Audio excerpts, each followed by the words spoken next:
Today, no matter where somebody is, the Prime Minister is committed to take each one of you.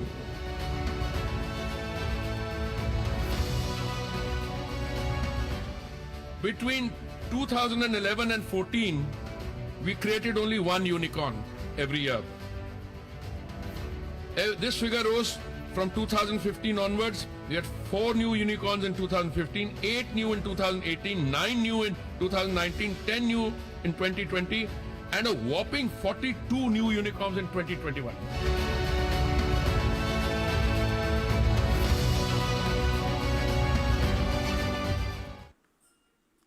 Ladies and gentlemen, the agent of change, Shri Hardeep Singh Puri. Yes, sir, certainly.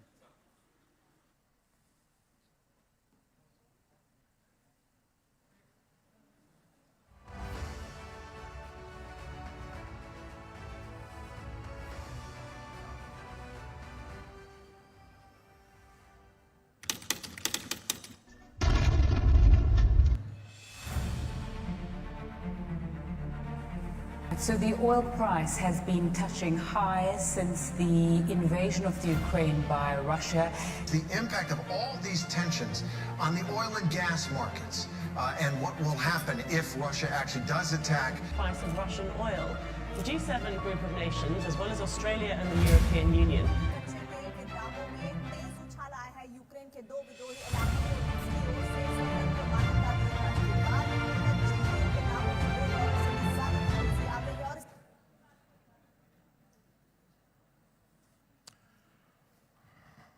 Good afternoon. What I'm going to say to you over the next 20 to 30 minutes is, in my view, something that I would describe as the anatomy of a crisis. When we face difficult situations in our lives, when countries face those situations, you end up using words like disruption, which in the English language may have a nuance, but I think that doesn't capture the enormity of the challenge which people have to face. If you're driving at 110 kilometers and you find a boulder in the center of the road, that's a crisis for you. You have to navigate it around it. Now, I think what this first slide intends to convey is that after 1973, this development, Russia, Ukraine, I'm choosing not to use any political descriptions, whether it was an attack or the military invasion, whatever. I'm leaving all that out. I'm talking about the hard facts. It created a disruption, or in my view, a crisis which is equal to the 1973 crisis. Why is the 1973 date important? I was still in the university. I was on the teaching faculty of a Delhi University college. Price of crude went up globally from $1 to $3, 3 times increase. What happened in 2022, February? Just to give you a background, we can go to the next slide. Roughly, the world consumes about 100 million barrels of crude oil in a day. Russia, at that point of time, was producing 11 to 13 million barrels. Now, if one country which is producing 11 to 13 million barrels goes off the market, the availability comes down from 100 minus 11 or 13. As it is, Venezuela was under sanction, Iran was under sanction. So if you compound that, you would come to a situation where the global energy situation suddenly changes. So what happened in the world when this happened? One neighboring country, Pakistan, spiraling energy prices, forced people to shut off electricity at 8 p.m. I leave it at that. Sri Lanka, worst economic crisis yet. Then prices went up 80%, 100%. I'm not going to go further into detail. Next slide. What were the options before us? In the period before the Russia-Ukraine development, we were importing, on an average, something like 5 million barrels of crude oil in a day, which was equally divided between 5 of our suppliers. Saudi Arabia, United Arab Emirates, Kuwait, Iraq, and 1 million barrels or 800,000 from all the IRS put together. Came this development, and suddenly we found ourselves having to navigate a very difficult circumstance. The options for India were very clear. Either we fall in line with this new development and stick to our original suppliers, in which case the oil price would have gone up. Can we go to the next slide? The one after that? Yeah. No, the one with the $137 per barrel. Now, typically, how does the oil trade work? You have established producers. A large number of the established producers are as part of a cartel. It used to be called OPEC, then it became OPEC Plus, and then there is the world outside. They will tell you, if you ask them, you know, you should reduce the price. I never do, because it's a sovereign right. They have a resource. It's up to them whether they want to sell or leave it underground. They will say, no, we don't deal with price. We only deal with the amount of production we undertake and what we pass on to the market. Now, an undergraduate student of economics will tell you that if you reduce the amount of availability, the price has to be sensitive. So price went up to $137 a barrel, and gas prices went up to $73.56 per MMBTU. Now, even in a small disruption, the actual impact is not created by the buyer and seller. There is something called, where is that paper trade? Paper trade in oil is 30 times higher than physical trade. Now, I would have liked half an hour to explain this to you, but I'm going to simplify it. There are a lot of guys sitting there. When they see this happening, they are able to play the futures and ensure a market which, you know, the poor buyer or seller have very little actual dealing with. So this is the kind of disruption which can take place. Next slide. Now, we had two options as per the previous slide. This gentleman, put this gentleman here. He's an US official. Why am I quoting him? Not because he's any authority, but not also because he's a friend. He used to be a counselor in the US mission when I was Joint Secretary on the Americas Division. No, I'm quoting him because it comes from a respectable, credible American official.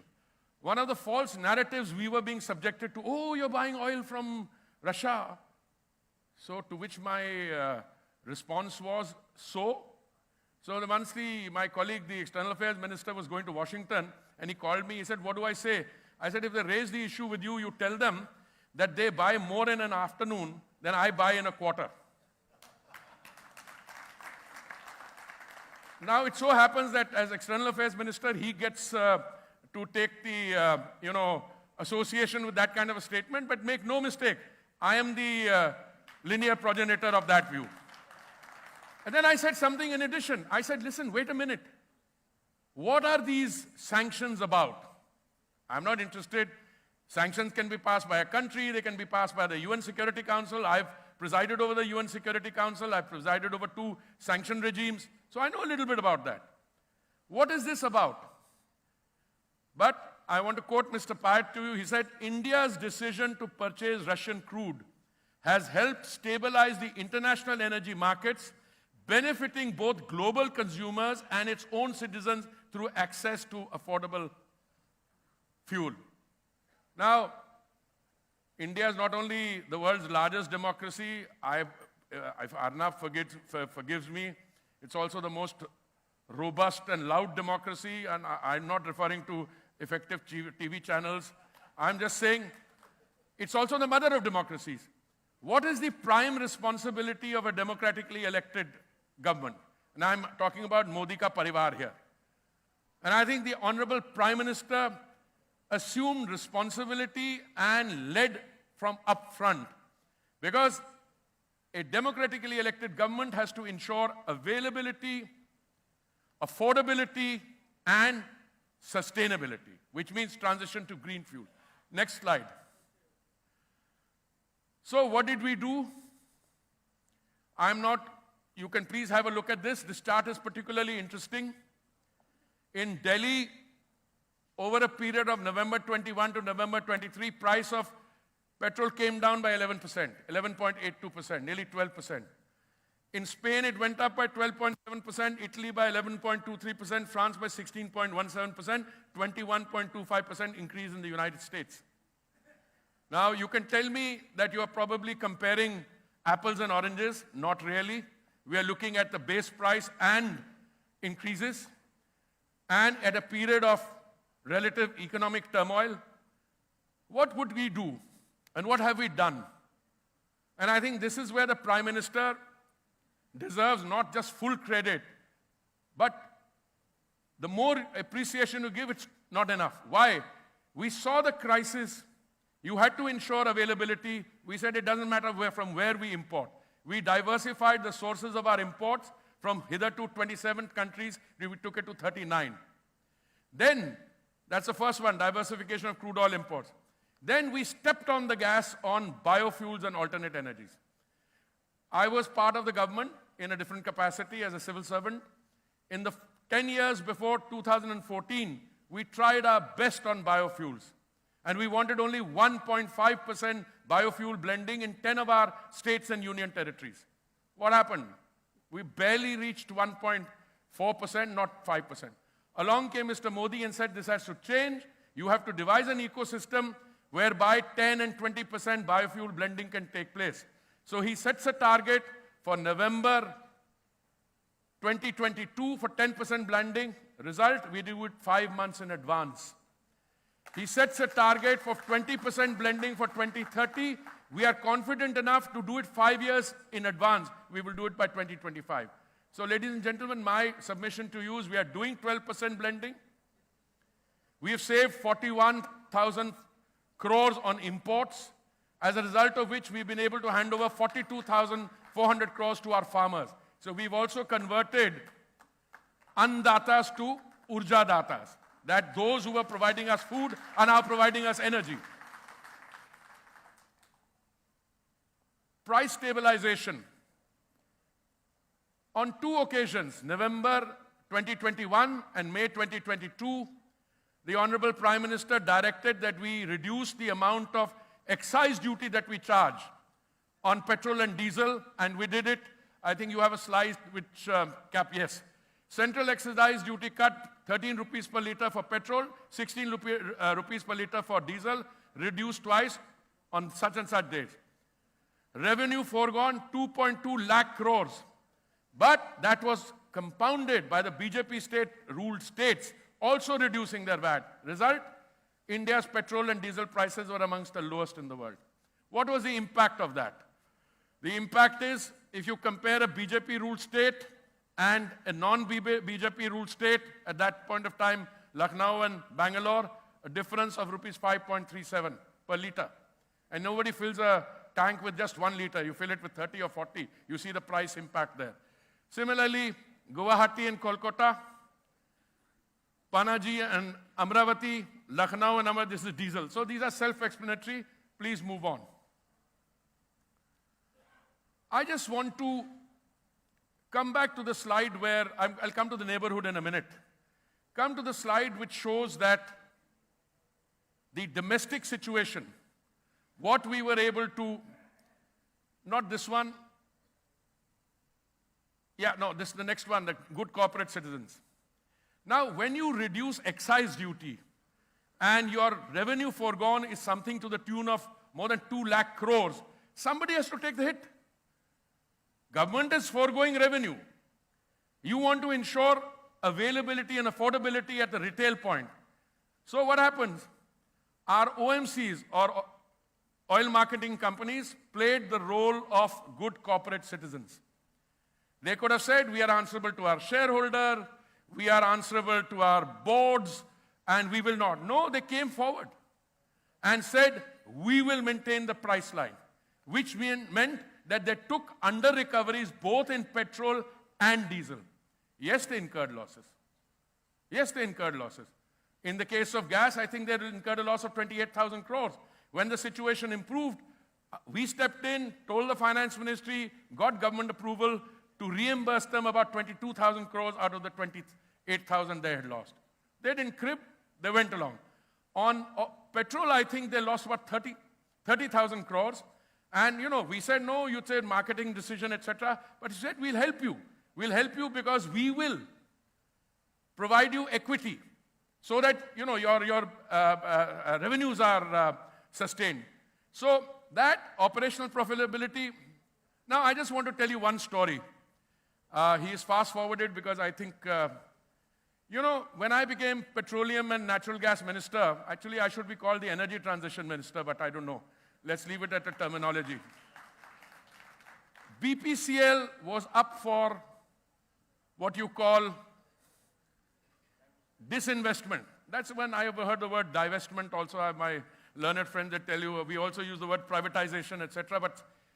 And I think what that tells you, BPCL has achieved 75% of the anticipated disinvestment proceeds with a mere 9 months of a single year. In other words, if you were to sell it at 30,000 crores or something, the profit in the first one, profit after tax, is nearly 22,500 crores in 9 months. See the change. Now somebody asks me, people are very happy. They want to think, oh, the market ke karan hua. Show them the slide, the market slide also. So when I'm asked, and I have no humility in pointing this out because the credit goes to these guys, saying, yeah, the market has risen, that's what they have risen. Hey, wait a minute. Market has risen where? 39%. Whereas BPCL risen 43%, GAIL 70%, HPCL 72%, ONGC 125%, IOCL 153%, EIL 189%, and Oil India 215%. So other than the market, somebody must have done something right. And I tell you, I am very happy. I'm very happy to say I had nothing to do with it. But at least the oil marketing companies give them credit. So when I use the word, when I use the word good corporate citizen, that is what good corporate citizenry is all about, with a helpful secretary and a helpful minister. Let's go forward. Now, biofuels, I'll skip. 2 decisions which we took, I think, bear some mention. One is that the previous period, by the previous period, in calendars you have before Christ, and I'm not going into that. I'm not going into that. One thing that Modi ji's government has been characterized by is absolutely bold decision making. Let me give it to you in a nutshell. Total amount of sedimentary basin we have is about 3.5 million square kilometers.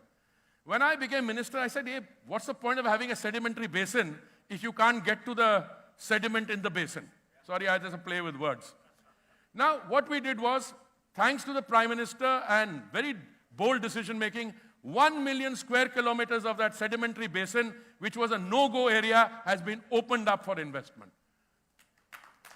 And what you're seeing today as a result is that new finds there. Now you'll see the story unfold. So that's the one. Recently, I was with the previous one. I was with the Prime Minister in Begusarai, and this last one was one of the projects there, because 35 kilometers, I think, off the coast of Kakinada in Andhra Pradesh, we found oil, which was found earlier, and that, what is it called, an FPSU? It was ready. The fully loaded ship was ready to take off.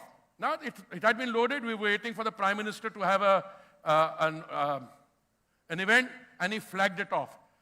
Now, what I want you to note is, at a time when we've got massive import dependence, this facility will produce 40 to 50,000 barrels of oil in a day, as early in the next 2 months.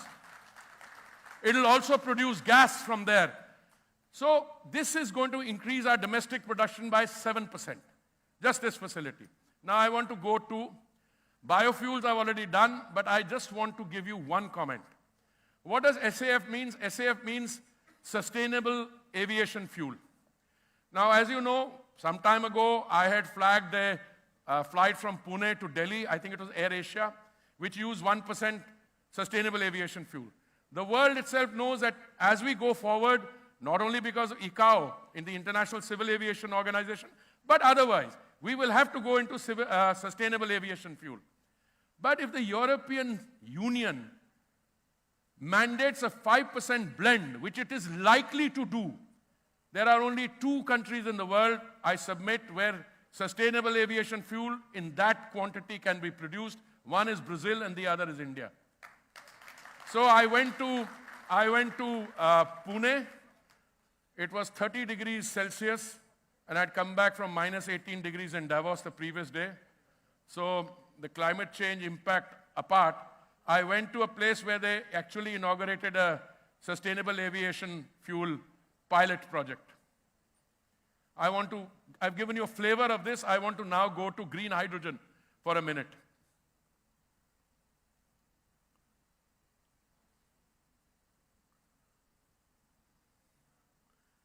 You don't have green hydrogen here? You do. Now, why do I always go on saying that green hydrogen is the fuel of the future? 2 reasons. Because green hydrogen typically requires an ability to produce clean, green solar energy at competitive prices, and it requires electrolyzers. We have demonstrated that you can bring down the cost of clean solar energy from 25 cents a unit to 3 cents a unit. Then you need an electrolyzer. I'm going to fast forward this. During the India Energy Week in Bangalore in February, the Honorable Prime Minister visited a stall put up by BPCL where a domestically produced electrolyzer was available, which cost 30% less than any imported one. This is the kind of innovation which is taking place in our country. Gas, I want to come to a previous slide where we'll talk about gas. Now, one of the, let me simplify this. There are 2 kinds of gas that we are dealing with here. I know there are many other kinds of gases, but they're outside our purview this afternoon. The 2 I'm dealing with is the gas, liquefied petroleum gas, which comes in a cylinder, which is made kache tel se, crude oil. And then there is the natural gas. LPG is one thing we have had. It started in the 50s. Today, 60 years later, in 2014, we only had 14 crore cylinders connections in the country. Today, the Prime Minister's policies have led that 14 crores to become 32 crores.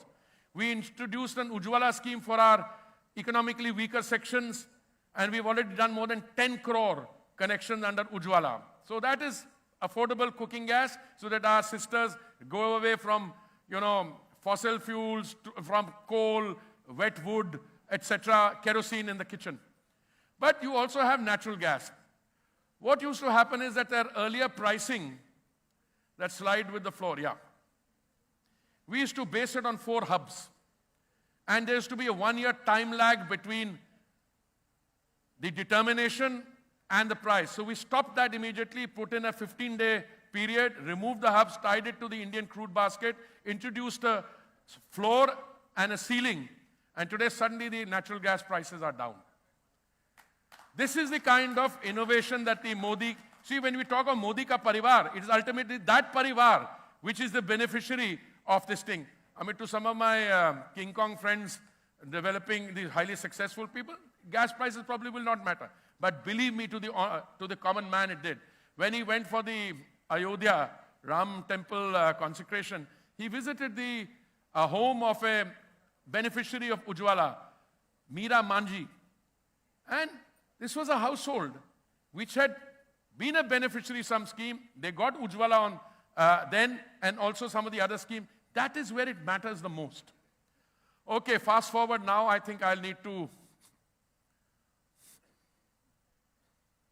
Next. I want to come for a minute to some of these. Compressed biogas, we are making very impressive strides. I think I'm going tomorrow for an inauguration of a plant in Gorakhpur. My oil marketing companies, we are very proud of them. 100 plants they're setting up in UP itself. Another 100 are already set up, but we have to scale this up. Because compressed biogas is something that we have available in plenty. It's only a question of operationalizing those plants. Electric vehicles, I don't need to tell you, it's a story open in every press. Every manufacturer is bringing in newer models of electric vehicles. The debate is whether it's electric vehicles with fossil fuels or electric vehicles with ethanol. My view is give it a little time, it'll be electric vehicles with ethanol. Fossil fuels, I've already told you, net zero, I'll come in a minute. I want to spend a minute on the Global Biofuels Alliance.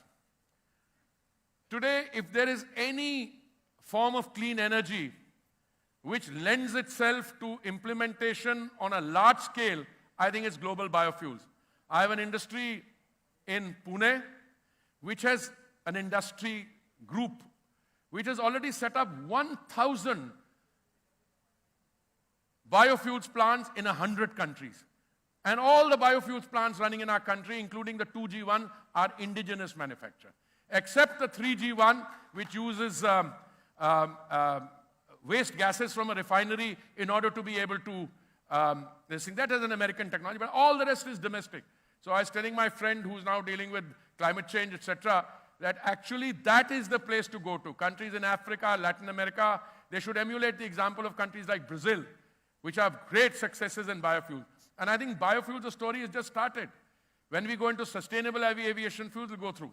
But just a word on green hydrogen, because I skipped it.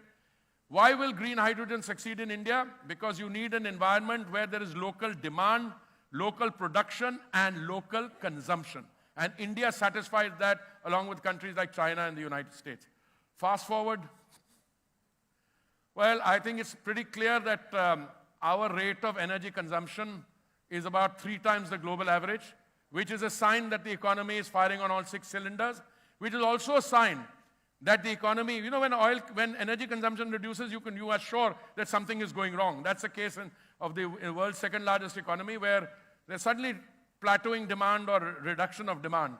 And finally, how much money do you need?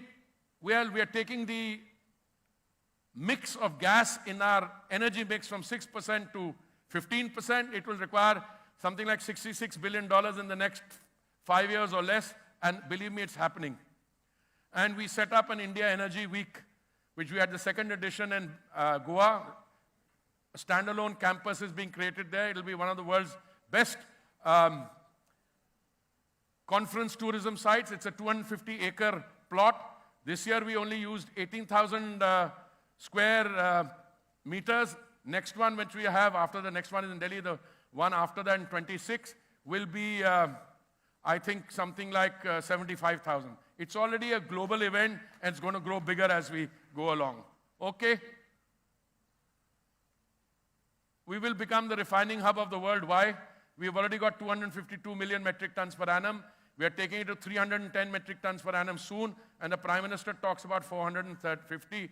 I've always been advised to slow down. Will you read so many of refineries? Yes, we will. Because I think all the world's refineries will not be operational. There'll just be 3 or 4 refining hubs in the world, and India will be one of them. Next is thank you very much.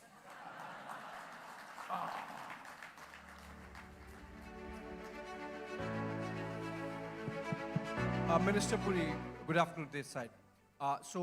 When Minister Ashwini Vaishnav was making that presentation, I thought not many TED-talking ministers in the world, but it seems all of them are in the Council of Ministers of the country, you know. Fantastic Goldilocks moment for Indian economy, and some of which you captured in the presentation. I have a political question. I'm a political journalist. I would be surprised that working with my college friend Arnab and a channel like Republic, that you would confine yourself to energy. The questions have to be political. Yeah, I mean... but energy is political also. It's absolutely Just political. imagine if prices had gone up, yeah, and availability had not been there, what kind of politics the opposition would have subjected us to. But it's so fantastic. That's why I'm trying to focus on politics, because somehow, it's my reading, maybe many might agree here, it's sort of getting boring because it's so one-sided. Your 2 predictions for the 2024 general elections, because we thought that it's getting a little boring because it's so one-sided. So basically, for those of you who didn't hear him totally clear, he's asking me to make a prediction for the 2024 election. I'll tell you something. Anyone who watches my social media feed or what I've been saying, I start by saying I'm not a soothsayer, I'm not an astrologer, but I have a reasonable and long-standing experience in predicting elections, and I don't predict them out of a crystal ball. I predict them on the basis of what I see on the ground. In 2014, I had said that the BJP under Mr. Modi will get an absolute majority. After many years, came true. In 2019, I had predicted that we will cross the 300 mark, and we did. We reached 303.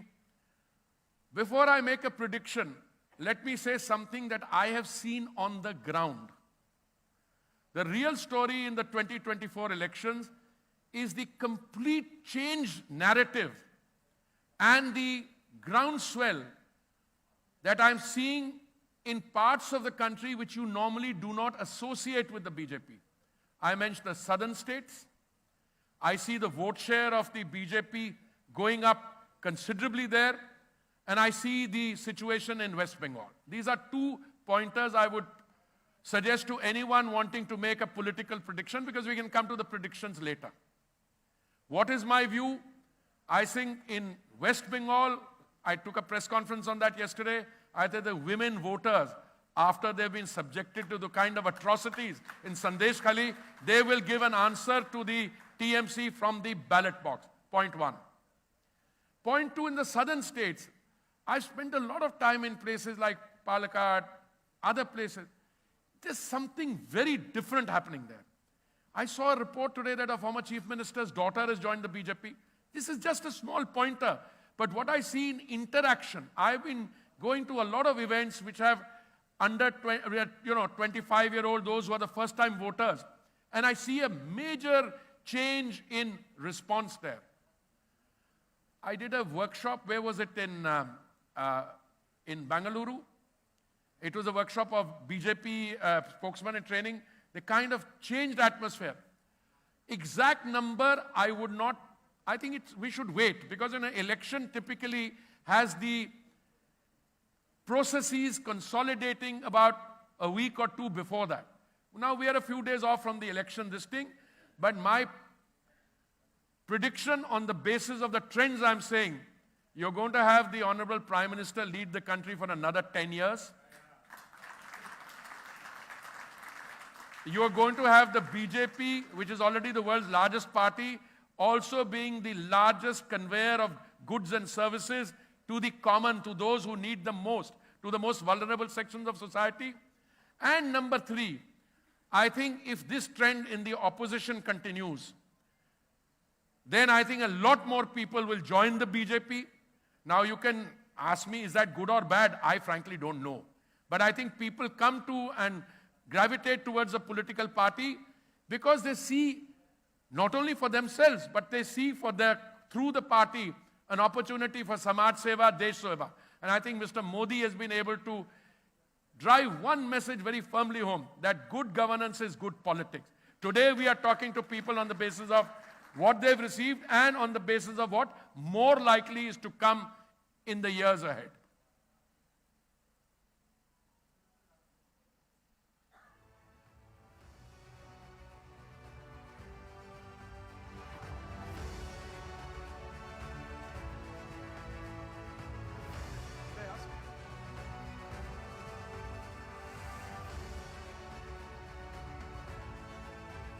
Thank you so much, Minister Sir, for your vision of the energy landscape for the future. Ladies and gentlemen, our change maker, the Honorable Minister.